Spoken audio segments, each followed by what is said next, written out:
Assalamualaikum warahmatullahi wabarakatuh. Innal hamdalillah nahmaduhu wa nasta'inuhu wa nastaghfiruhu wa na'udzu billahi min shururi anfusina min sayyiati a'malina.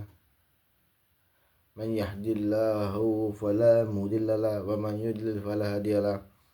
Asyhadu an la ilaha illallah wahdahu la syarikalah wa asyhadu anna Muhammadan abduhu wa rasuluh. La nabiyya ba'da. Allahumma shalli wa sallim ala sayyidina Muhammadin al-fatih lima ughliq wal hadim lima sabaq nasir haq bil haq wal hadi ila siratil mustaqim. Alhamdulillah, bertemu lagi bersama saya Muhsin dalam official Muhsin channel. Kali ini kita sudah membahas bagian yang terakhir 209 tentang foto-foto buku terhadap foto-foto perempuan yang saya baca dari awal sampai akhir di YouTube ini, dan beberapa bagian saya tinggalkan karena ada yang berulang. Oke, yang saya hormati para habaib, para kiai, para ulama, para asatiz dan jamaah muslim di mana saja berada. Terakhir ini ialah tentang hukum mengatur keturunan. Bagaimana mengatur keturunan dalam artian merubah, maksudnya membuat prediksi bahwa anak saya laki-laki, anak saya perempuan, dan seterusnya. Nah, ada pertanyaan kepada beliau terkait Abdullah bin Mahfuz Al-Haddad, bagaimana pandangan Islam terhadap usaha mengatur keturunan menggunakan pil, pencegah kehamilan, dan menggunakan obat lainnya, terlebih pada masa sekarang yang diliputi krisis, harga semakin tinggi, dan ketidakmampuan manusia memenuhi sebagian besar kebutuhan hidup. Jawaban beliau ialah sungguhnya Islam menekankan pada memperbanyak keturunan tanpa diragukan lagi. Namun hal ini tidak berarti melarang penggunaan pil pencegah kehamilan. Penggunaan pil pencegah kehamilan yang bersifat sementara. Karena kondisi ini bagi sebagaimana yang Anda jelaskan tadi, diliputi oleh lonjakan harga yang semakin tinggi dan sebagainya lainnya. Di masa awal Islam, para sahabat melakukan cara diperbolehkannya azal. Azal itu mengeluarkan sperma di luar vagina. Rasulullah SAW bersabda, "A'zilu in syi'tum." Lakukanlah azal jika kalian mau. Dan ketika itu orang-orang Yahudi mengatakan bahwa azal itu adalah usaha pembunuhan kecil. Maka Nabi membantahnya dengan cara berkata seperti itu. Kadzabtul Yahud. Orang-orang Yahudi berbohong, kata beliau. Oleh karena itu mayoritas ulama Islam, umat Islam memperbolehkan menggunakan sarana apa saja mencegah kehamilan karena adanya kebutuhan hajah. Imam Al-Ghazali juga memiliki pembahasan mengenai masalah ini dalam karyanya yang berjudul Az-Zawaj Al-Islam. Kitab ini sudah dicetak dan kami hanya menyebutkan beberapa ringkasannya dalam kitab tersebut, yaitu termasuk beliau katakan, Imam Al-Ghazali mengatakan, termasuk etika yang baik adalah menghindari azal, mengeluarkan sperma vagina. Dan jika sampai melakukan hal itu, maka para ulama berbeda pendapat terkait boleh makruhnya melakukan azal, di mana mereka terbagi menjadi 4 mazhab. Pertama, di antara mereka ada yang memperbolehkan azal dalam kondisi apapun. 2, ada juga yang ulama yang mengharamkan azal dalam kondisi apapun. Ada pula ulama yang mengatakan boleh melakukan azal dengan syarat mendapat izin dari istri, dan tidak boleh melakukan azal tanpa adanya izin dari istri. Jadi azal itu mencabut sperma, mencabut kelamin di luar vagina, di dalam vagina. Kemudian menurut ulama ini jika diizinkan istri.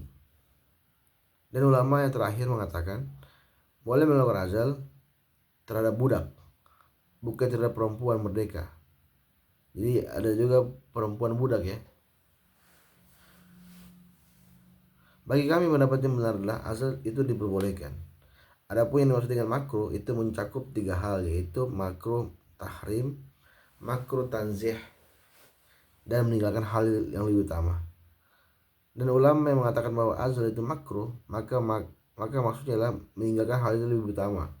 Seperti halnya perkataan makruh bagi orang-orang yang dalam masjid duduk dalam keadaan sia-sia tanpa zikir dan bacaan. Sedang alasan kami mengapa azal itu tidak makruh, baik dalam arti haram maupun tanzih, adalah karena menetapkan sesuatu larangan yang harus didasari kepada nas dan syariat atau kias. Jadi yang mengatakan makruh itu tidak makruh harus ada syariatnya, harus ada kiasnya.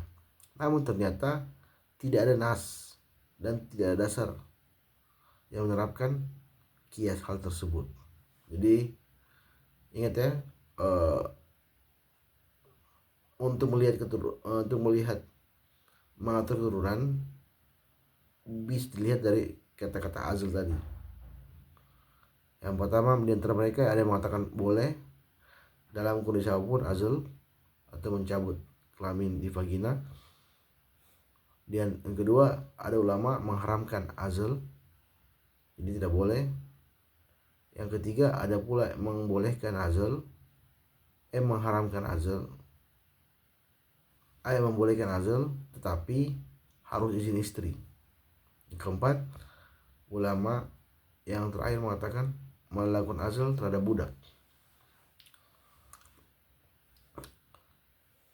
Namun ternyata tidak ada nas dan juga tidak ada dasar yang menerapkan azal sehingga azal boleh dilakukan. Maka Rasulullah mengatakan i'zalu in syi'tum, lakukanlah azal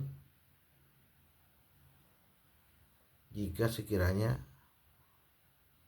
kalian mau.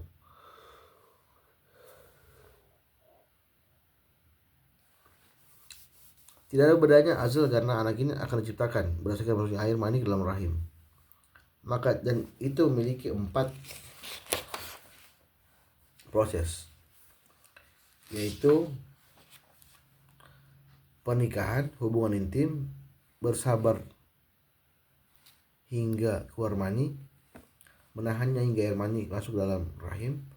Dan 4 proses ini memiliki hubungan yang erat antara satu yang lainnya. Mencegah proses keempat sama halnya dengan mencegah proses yang ketiga. Begitulah mencegah proses yang ketiga sama halnya kita mencegah proses yang kedua. Dan mencegah proses yang kedua sama halnya kita mencegah proses yang pertama. Jadi siklusnya seperti itu. Pernikahan, hubungan intim, bersabar hingga keluar mani, dan air mani hingga masuk dalam rahim. Semua itu proses sehingga menyebabkan sia-sia pernikahan, itu maksudnya. Karena tidak mau berbuat intim, intinya tidak mau buat anak. Dan azal itu tidak sama dengan aborsi. Jadi menurut ulama azal tidak sama dengan aborsi.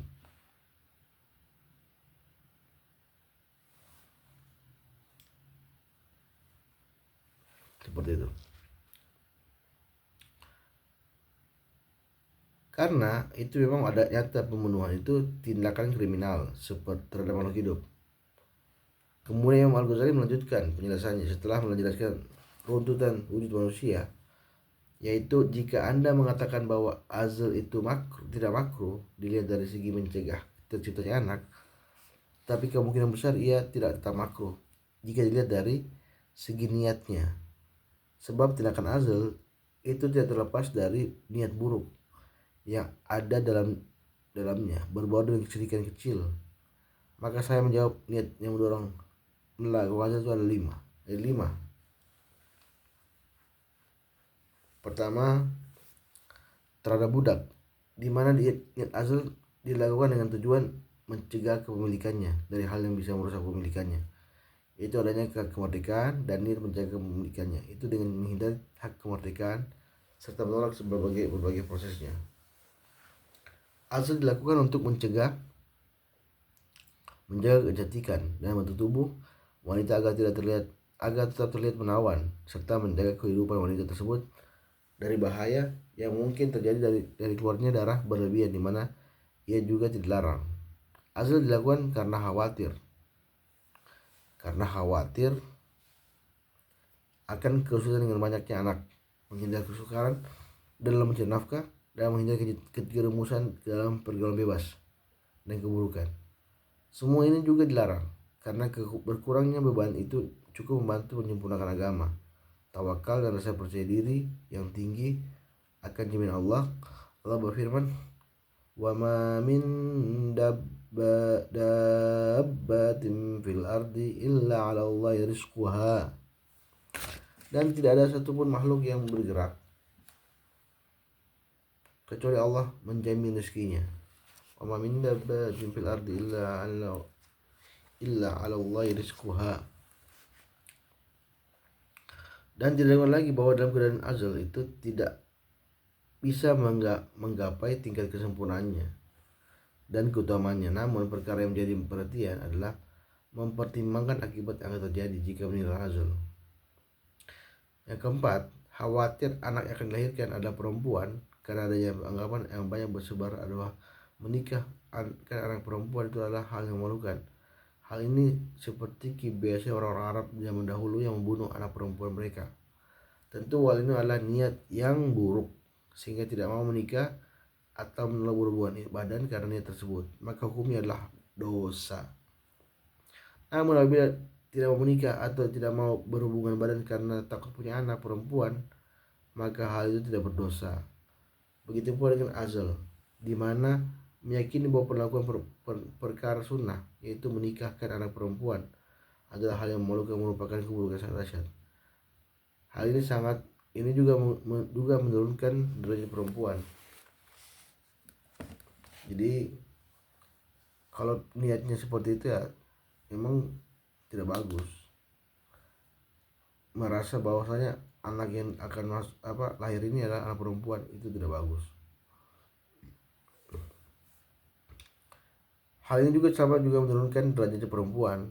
Nah, karena perempuan gak dianggap, itu anggapannya beliau, sehingga mereka tidak mau menikah karena takut diintimidasi oleh kaum laki-laki. Maka dari itu perempuan ingin disamakan dengan laki-laki. Jadi kemakruhan tersebut bukan karena tidak mau menikah. Azal. Yang kelima,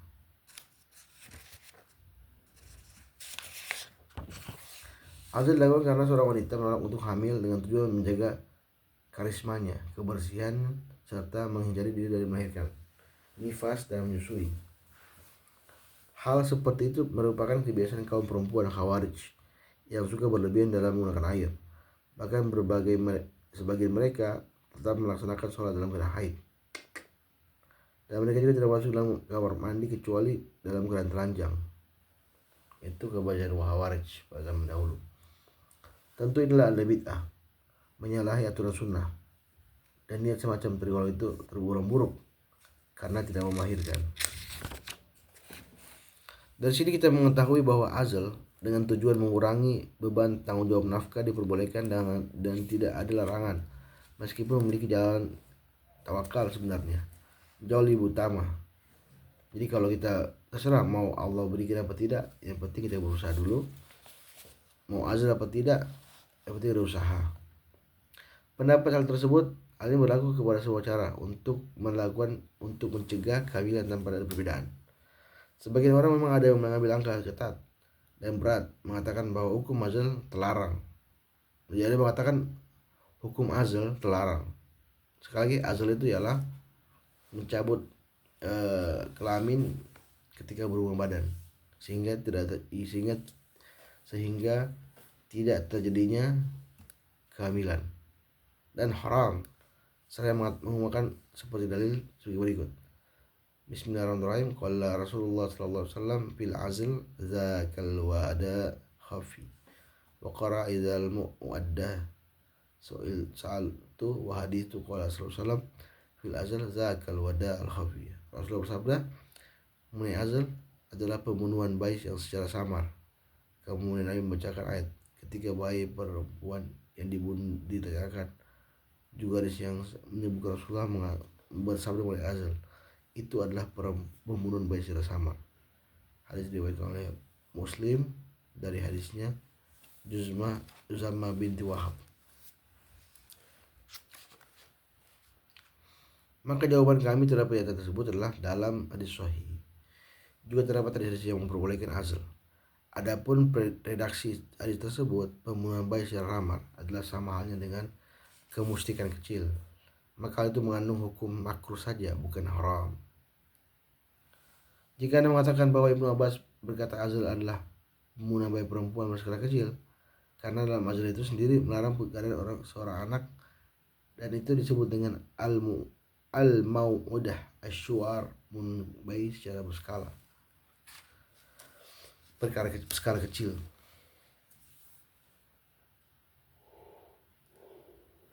Jadi jika Anda mengatakan Ibnu Abbas berkata seperti itu, maka itu alasannya. Maka jawaban kami adalah merupakan kias untuk mencegah terciptanya bayi yang memutuskan keberlangsungan hidup bayi, dan ini tergolong jenis kias yang lemah. Oleh karena itu, setelah Ali radhiyallahu anhu mendengar pendapat Ibnu Abbas, beliau langsung mengingkarinya. Seraya berkata, pembunuhan itu terjadi kecuali setelah melalui jatuh tahap proses penciptaan bayi. Kemudian memperkuat pendapat yang lain, Al-Quran mengatakan, walaqad khalaqnal insana min sulalatin min tin thumma ja'alnahu nutfatan min qararin makin. Dan sungguhnya kami telah menciptakan manusia dari saripati berasal di tanah.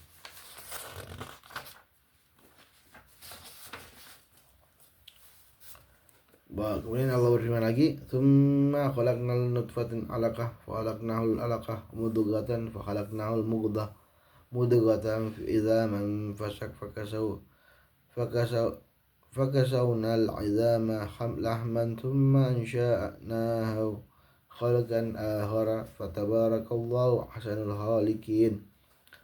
Kata dalam Allah berfirman Al-Mu'minun ayat 15, kemudian arman itu kami jadikan sesuatu yang melekat, lalu sesuatu yang melekat itu kami jadikan segumpal daging, dan segumpal daging itu kami jadikan tulang-tulang, lalu tulang-tulang itu kami bungkus dengan daging, kemudian kami menjadikannya makhluk yang berbentuk maha suci Allah, pencipta yang paling baik.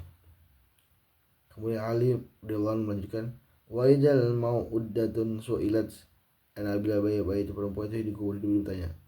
Jika diperhatikan penjelasan tersebut, maka kami ditulis di sini tentang proses kias. Proses kias sebagaimana dalam Sahih Bukhari dan Sahih Muslim dikatakan, kunna na'zilu 'ala ahdi Rasulullah sallallahu wal Qur'an yanzulu. Wa fil lafzi akhir kana na'zilu fa balagha dzalika Nabi sallallahu alaihi wasallam falamma yanhana. Dahulu kami melakukan azl di masa Rasulullah, di mana Al-Quran masih diturunkan pada saat itu. Dalam teks lain, dahulu kami melakukan azl. Kabar itu kemudian sampai kepada Rasulullah, di mana beliau tidak melarangnya. Jadi Rasulullah tidak melarangnya. Redaksi di sini terdapat dalam kitab Sahih Bukhari dan Sahih Muslim. Dan disebutkan juga dalam Jabir radhiyallahu anhu berkata, inna rajulan ata Rasulullah sallallahu faqala inna li jariyatan khadiman adam tana wasakiyanata fin nahal wa ana atufu 'alaiha wa akrahu an tahmila. Faqala sallallahu alaihi wasallam a'zalu anha inna syi'ta fa innahu sayatiha ma qadara laha. Fabalatha rajulu ma sya'allahu thumma atahu faqala inna jariya qad hamilta. Faqala qad qaltu sayatiha ma qadara laha. Ada seorang laki-laki datang kepada Rasulullah dan berkata, saya memiliki seorang budak perempuan yang melayani kami dan membantu kami mengairi pohon kurma. Saya sering tidur dengannya, tapi saya tidak mau menghamilinya. Saya tidak mau dirinya hamil. Kemudian Rasulullah bersabda, lakukanlah azl kepadanya jika kamu mau, karena apa yang sudah ditakdirkan untuknya pasti akan terjadi. Setelah beberapa lama laki-laki datang kepada Rasulullah dan berkata, budak perempuan saya hamil. Maka Nabi bersabda, sudah, aku katakan bahwa apa yang sudah ditakdirkan untuknya pasti akan terjadi. Jadi pernah peristiwa seperti itu ya? bahwa budak itu hamil. Semua di sini ada dalam kitab Sahih dan Nasai juga menyebutkan dari sebuah hadis dari Abu Hurairah ketika Nabi SAW tanya mengenai azal. Faqila al-yahudu taza'am innahal mu'adda as-sughra faqala zadzabatul yahud. Disampaikan kepada Nabi SAW, orang Yahudi mengira bahwa azal itu sama dengan bulan kecil, maka Nabi bersabda, orang-orang itu bohong. Bahkan Baihaqi mengatakan bahwa perawi di sini memperbolehkan azal itu jauh lebih banyak dan kuat hafalannya. Dari sini kita bisa diketahui bahwa semua sarana upaya untuk mencegah kehamilan diperbolehkan bagi setiap orang sesuai dengan kesepakatan istrinya. Serta perkara yang dilarang dengan permasalahan tersebut jika wanita melegalkan, mewajibkan proses ini dengan maksud tujuan agama Islam untuk berbagai turunan ataupun dalam ruang lingkup individu, maka tidak ada larangan menggunakan obat tersebut. Menggunakan obat, jadi menggunakan obat azal boleh dengan syarat bertanggung jawab dengan tujuan agama Islam, mengenai beban tanggung jawab keluarga dan bertambah besar dengan bertambahnya anggaran keluarga. Meskipun menjadi perbuatan itu melakukan upaya mencegah kehamilan sebenarnya jauh lebih utama dengan cara bersandar kepada Allah Ta'ala. Allahu a'lam bishawab. Demikianlah kita sudah selesai masalah perempuan.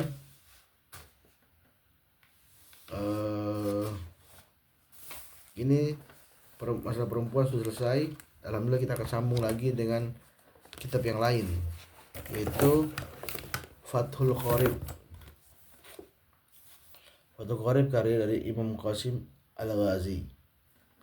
Insyaallah kita akan sambung di tempat lain dengan tema yang berbeda. Demikianlah video ini. Insyaallah ini merupakan hal positif untuk kita semua, untuk menambah ilmu juga. Jika Anda suka video ini silahkan like, subscribe. Semoga ini bermanfaat. Akhirul kalam. Assalamualaikum warahmatullahi wabarakatuh.